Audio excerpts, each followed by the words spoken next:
Today we're going to cover why most people fumble their bags and what to look for when getting great entries and even better exits. So before we start, if you aren't following me on Twitter, definitely do so at thecryptodata. I post a lot of good crypto alpha and give you guys the best quality content I can. So we're going to go over this post that I made today. It's very thorough and I post a lot of different reasons about my thought processes for going through different entries and exits and what I look for before investing in a coin. So the main three reasons why people fumble their bags is because either A, they lack conviction, B, they have no plan, or C, they copy someone else. These are the big three reasons. So let's talk about how you can actually get good exits on your coins and what delineates holding a coin for a long time or selling it in a few days. So first, you need to build conviction. This is the most important, one of the most important actually, for holding a coin, because arguably it'll determine how long you hold it and what's the reason for doing so. So there's a few reasons for building conviction. Either A, you have upcoming catalysts. So this can be anything such as mainnet launching, federal stimulus, ETF hype, election hype, etc. So you're looking for that major event or upgrade to target. So you have a date basically that you're looking towards so that you can hold throughout any volatility that happens in between. Now, next, you have narrative rotation. So crypto flows in narratives, whether it's AI one week and then DePIN the next, RWA the next, GameFi the next, etc. There's always a narrative and there's always something being pushed, and it's usually due to big events. So for example, we have NVIDIA earnings that's coming up May 22nd. What's that done? It's caused a lot of hype for AI coins. So that's why you've seen AI coins start booming, spec, render, tau, etc. A lot of the big AI coins are booming, and this is one of the big reasons why.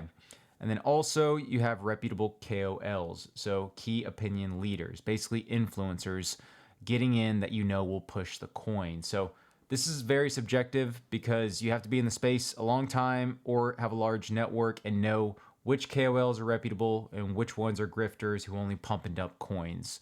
So this is one of those things where first you have to do your research, and even if you find a KOL that's promoting a coin, you still have to do your own due diligence and form your own thesis. Okay, this isn't just a copy paste of whatever they pick.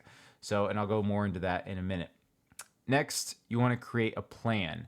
So this is actually the most important versus building conviction, because a plan is what's going to keep you in that trade until that date, and then also set your take profit stop loss levels. So A, you have the initial date catalyst of why you initially invested, and that date has arrived. Now, there's a lot of euphoria around this time because everyone's talking about it now. It's no longer, new news in a sense, but that's where that peak euphoria comes in. And actually, usually the best time to sell is a few days prior, which is what usually happens. People buy the rumor, sell the news. So that's what I recommend. So if there's an NVIDIA event May 22nd, I'd probably sell your AI coins May 20th, maybe May 21st at the latest, because again, people usually try to front run that news. And then another reason is TP levels have been reached. So this is very important to set your take profit levels before any of the euphoria sets in. And a big reason for this is setting big take profit levels based off of daily or weekly resistance levels. So you look at those prior, because a lot of times they're self-fulfilling prophecies. Once it reaches a big resistance level, such as a double top, people take the profit. It's just what happens. And if you are one step ahead and already have your limit orders placed, then you'll be ready when that happens and not be emotionally attached. So here's a good TA video for those who want to learn. I linked it here. So let's go ahead and click on my Twitter account and you see this post and you'll see this YouTube link. Also post this in the description and in the comments.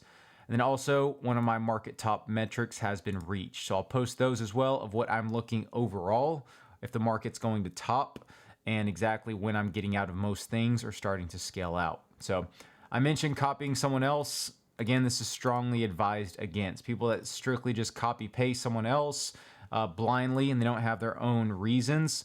You need to know why you invested, the surrounding narratives, the upcoming catalysts, etc. Because what one person may invest in something for one reason, you may not like that coin for a different reason, right? So you always have to form your own thesis and you have to have a solid game plan before going into anything. So that's what I would highly, highly recommend.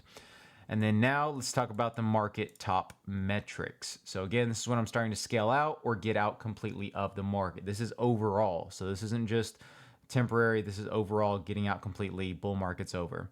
So one of the big reasons is Coinbase app ranks #1 on the App Store. So this is a cool chart I want to show. And Coinbase app rank is in blue. So you can see on the left, 1500 rank all the way to #1. And then Bitcoin's price is in orange. So you can see every time the Coinbase app rank is ranked #1, Bitcoin has topped within a few weeks. So you can see here, it's topped, went to rank #1, it topped, rank #1, it topped, etc. So this is a important key metric. It stood the test of time ever since 2017 and continues to do so today. So right now, the rank is around 300. So that's what you want to see. You don't want to see it near #1 yet because that means there's not that much room left for a bull run. So it's good to see it's still low. Also, what you want to look for is the Ethereum Foundation selling large amounts of ETH. So this is one that some people look at, but not a lot do. And a couple of reasons for that is because they've sold large amounts of ETH in the past, but it doesn't correlate to an actual top. And one of the things I've extrapolated from this chart is actually whenever they sell large amounts of ETH and it's on a sharp spike, then that is when it marks the top. So you can see in 2021 and late 2021, both times whenever the Ethereum Foundation sold large amounts of ETH, it marked the local top here on both of these. So this is something I want to see because you can see here in 2019 and even 2020, they sold large amounts of ETH, but it didn't necessarily correlate to a top, right? It was just temporary. So that's something I want to point out is once these large spikes happen, that's that huge volatility, and there's usually peak euphoria. There's other things happening. So then that's when these sells are more imperative. So that's what you want to look out for.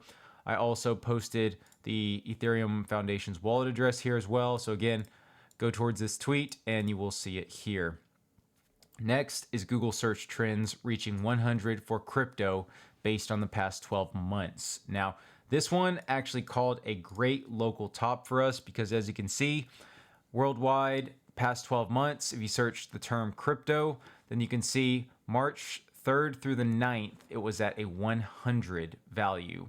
And then Bitcoin topped at 73K on March 14th, so just 5 days later. So this is something great, even just looking at the past 12 months data for local tops, okay? Not the final tops, but local tops. So anytime you can see peak euphoria getting basically overextended, then you can start looking at these trends, look at the past 12 months, because if you look at the past 5 years, for example, the data is going to be aggregated differently. So this 100 was actually only 53 if you look at it on a 5-year time frame. So that's something I want to caveat is if you look on the 12-month, it filters out a lot of the noise. If you do it on a 5-year, it aggregates the data differently. I want to say it almost takes averages of certain data, weighs more seasonalities versus others, etc. So just keep that in mind. Great for marking local tops and starting to scale out. And then lastly, I have the Bitcoin chart on the weekly. Now, this is a trend line that's actually been validated 5 times and one that I haven't seen too many people talk about. I discovered it a couple months ago, and it was based off the high in 2017. So you can see when Bitcoin hit 20,000, I took it from there on the weekly chart. Then basically I drew a diagonal trend line, and you can see here that it's respected that 1, 2, 3, 4, 5 times it's respected and rejected off of that line. So anytime Bitcoin's starting to approach this line, I'm going to start scaling off heavily. Now, if Bitcoin breaks this trend line and then retests it as support and continues higher, that's going to be extremely bullish. In that sense, then I think Bitcoin is definitely set for 150, 200K. This right now, this trend line coincides. If we're thinking that the top is going to be around October of next year, of 2025, this top coincides with about 115K, which is less than what everyone's thinking. But again, it falls in line to basically being different to the masses. So just something to keep in mind here. This trend line is definitely one to watch because it will be watched a lot in the future because it has been respected in the past. So that's everything I look for. Now, in addition to all this, one of the biggest things as well is making sure you're keeping track of any big token unlocks that are happening with the coin you're holding. So anytime there's a big unlock, such as a lot of early investors getting vested, basically getting their tokens unlocked and being able to sell in the market, that is actually going to cause short-term price decline in the token. So keep that in mind. It could be a good buying opportunity if you're bullish on the token, but 9 times out of 10, you're gonna have that big drop. So you wanna take some profits beforehand. And then also making sure you're properly managing your risk, you're properly diversing your portfolio and allocating, small percentages across different coins, or strategically allocating large percentages across blue chip coins that have a lot of potential based off narratives, catalysts, etc. So if you do all this, you're going to stay ahead of 95% of CT and you're going to be profitable in this market. So again, go ahead and check out this thread. I'll link in the description and in the comments, and definitely highly recommend you consider all of these different metrics, because it's something that I've gained through experience over the past 7 years in crypto and something I believe will help more people. And there's other metrics as well I'll talk about on my Twitter account, so definitely follow me there if you aren't. You're going to get a lot of good data from that. So with that, if you enjoyed watching this video, please guys give it a like. Please comment if you have any questions, and please subscribe if you haven't. Really appreciate all my subscribers. Until next time, thanks for watching.